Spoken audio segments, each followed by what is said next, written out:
Hello.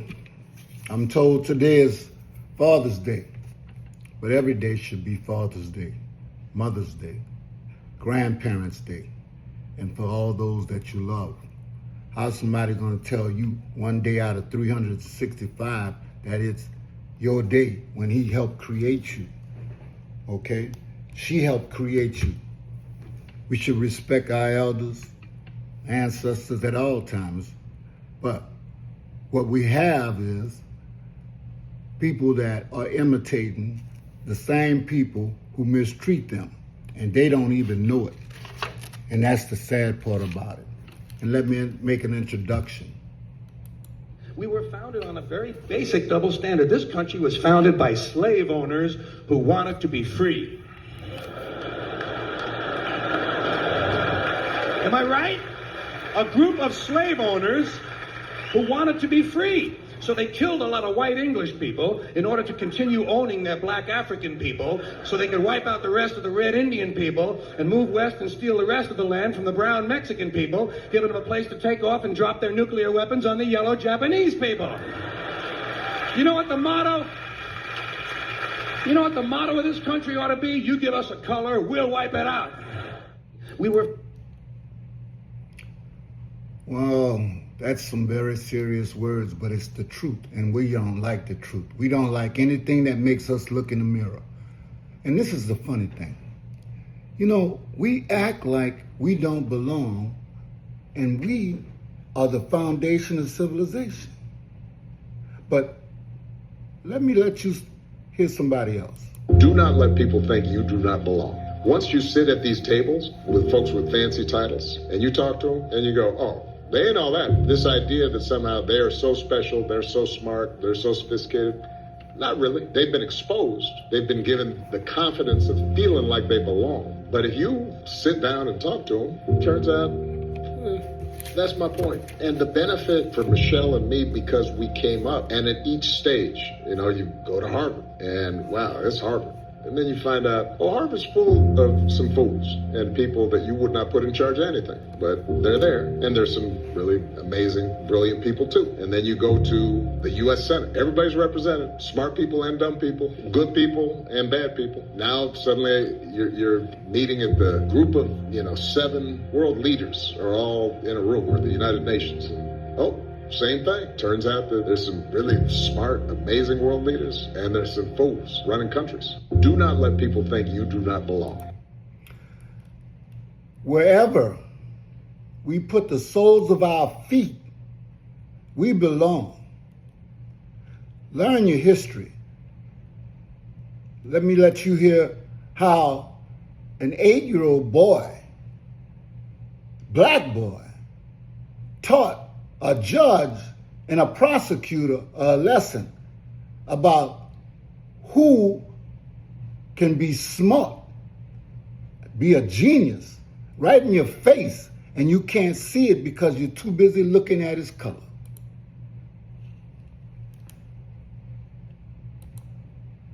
Each other with expressions ranging from curiosity, funds from the Bedford-Stuyvesant Neighborhood Housing Program.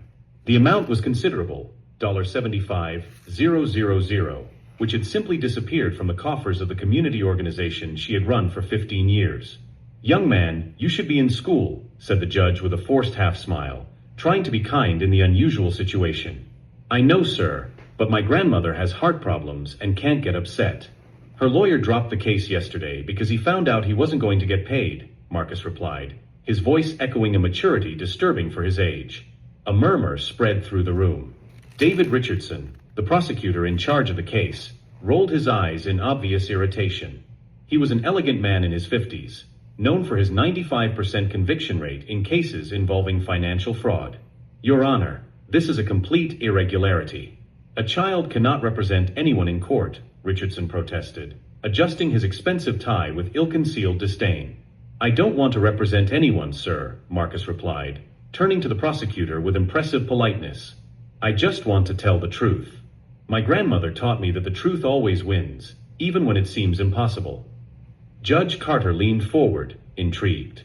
There was something about the boy's determination that touched him deeply, but also an uncomfortable awareness that all eyes in the room were watching a black child trying to navigate a system that historically did not favor people like him. Very well, Marcus. You have 5 minutes to speak, but only as a witness, the judge ruled, ignoring Richardson's silent protest. Marcus took a deep breath and opened his folder. The papers were organized with a precision that caught the attention of everyone present. There were newspaper clippings, photocopies of official documents, and even drawings made by the boy himself to illustrate important points. Your Honor, I've lived with my grandmother since my parents died in an accident 2 years ago. She has always been the administrator of the housing program, and I always helped her check the bills every Sunday night at the kitchen table. Richardson prepared to object again, but something in the boy's determined gaze made him hesitate. It was as if this child knew exactly what he was doing. Every Sunday, Grandma Dorothy would spread all the papers on the table and let me sort the receipts by color, blue for expenses, yellow for income. It was our special time together, Marcus continued, his voice beginning to tremble slightly, but he quickly regained his composure.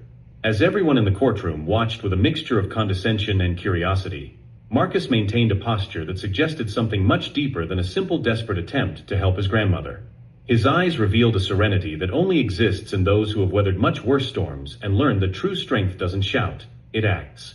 If this story of injustice and determination touched your heart, don't forget to subscribe to the channel to find out how an 8-year-old boy turned a courtroom full of prejudice into the stage for the most unexpected justice Brooklyn has ever seen. Richardson couldn't hide his contempt. To him, the scene was a pathetic waste of time, a black child trying to save a corrupt old woman with cheap emotional theater.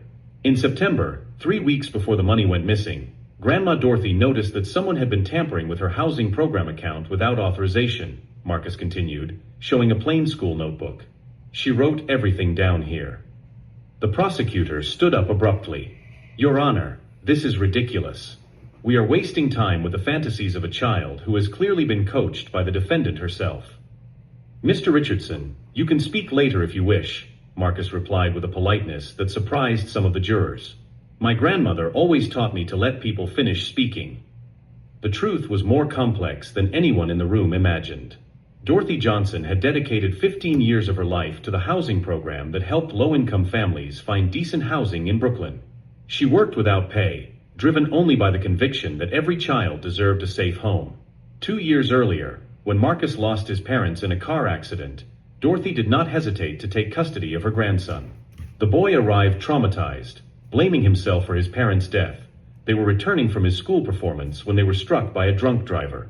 For months, Marcus refused to speak.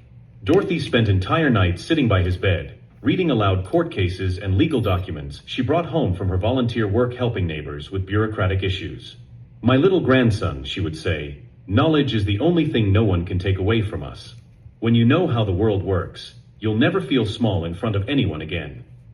Marcus became interested in the papers, asking questions about legal terms and procedures. Dorothy discovered that the boy had an impressive memory and a natural ability to understand legal logic that surprised even the lawyers she knew. Your Honor, may I show you what we found? Marcus asked, returning to the present. Richardson snorted loudly enough for everyone to hear. His Excellency, this is a circus. What credibility can a child have in complex financial matters?